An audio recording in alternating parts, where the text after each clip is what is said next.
Let's make some crispy okra or kurkuri bhindi for weekend snack time. Start by rinsing okras in water very well and then pat dry them with a kitchen towel. Now remove the crown and base tip of the bhindi, slice vertically into 4 pieces and remove seeds. Removing seeds is completely optional. Take all your sliced bhindi in a big bowl and sprinkle spices over it. Salt, turmeric, red chili and coriander powder.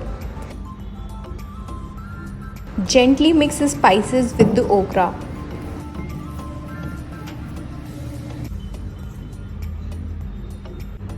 Now add besan to it. Mix and coat every bhindi slice with besan evenly. You can bake or simply fry these into hot oil.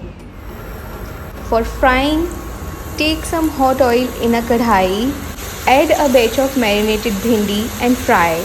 Turn over a couple of times to get crisp and evenly fried bhindi. Take out on a kitchen towel to drain out excess oil.